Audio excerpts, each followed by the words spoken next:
Namni lubbuun darbus hojiin hojjete dubbachuu fi dandeenyaan namni sun lubbuun hin jiru jechuun ulfaataadha. Namoota uumamni carraa kana badhaasteen keessaa Looreet Artiist Lammaa Guyyaan isa tokkodha. Artiist Lammaan godina Shawaa Bahaa magaalaa Bishooftuutti abbaa isaanii obbo Guyyaa Gammadaa fi haadha isaanii Aadde Maaree Goobanaarraa bara 1920 dhalatan. Ijoollummaa isaaniirraa eegalee fakkii kaasuu, meeshaalee waraanaaf ta'u ilaaluu fi kennaa hedduu gonfataniiru. Barnoota isaanii sadarkaa tokkoffaa fi lammaffaa Bishooftuutti xumuruun kolleejjii barsiisota Adaamaatti imalan. Magaalaa Adaamaa barnootaaf haa deeman malee lapheen isaanii gara waraanaatti makamuuf kakka'umsa qaba ture. Yaadni isaanii yaadaan hin hafne. Humna qilleensaa Itoophiyaatti makamuun qabxii gaariin kan jalqaban goolabuu danda'aniiru. Goolabuu qofaas miti dhaloota hedduu barsiisaniiru. Kanuma cinaatti immoo badhaasni uumamni badhaafteefitti fayyadamuun birooshee fi qalama walitti fiduun fakkiiwwan ajaa'ibsiisan kaasaa turan. Amma bakka isaan lubbuun hin jirretti fakkiin isaanii kan dubbatuuf isaanii fi namoonni dhiyeenyatti isaan beekan waa'ee isaanii maal jedhuu gaafanneerra.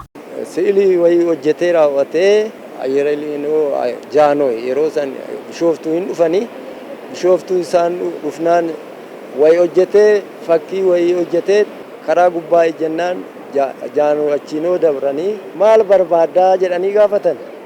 Asii mana ayyeraliin seenuu barbaadaa. Obboosaan konkolaataa dhaabaniiti akka seenu ajajan. Bu'uurri isaa biyya ofiitii fi saba ofiitirraa ka'ee aadaa fi seenaa saba isaanii maal fakkaata kan jedhu akka biyyoolessaatti beeksisuudhaan isa hojjechaa turan. Akkasumas hojii hojjetan keessaa irreechaa wal qabatee akkasumas jiruuf jireenya saba Oromootiin wal qabatee maal fakkaata kan jedhu aan hojjetan yoo ta'u. Looreet Artiist Lammaa Guyyaa birooshee fi qalama walitti fiduun fakkiiwwan qalbii namoota hedduu aadaa biyyaa fi eenyummaa kan mul'isan hojjetanii darbaniiru. Waan yaadan qeeqa qaban fakkiin ibsachuun kan beekamanidha. Barsiisaa malees fakkii kaasuu kan baran Artiist Lammaan kitaabuma mata duree kanaa barreessuun maxxansaniiru. Seenaa kanas mucaa isaanii Daawit Lammaa waan gaafanne qabna. እንደማንኛውም ሰው ብዙ የመዝናኛ ጊዜ አልነበረው።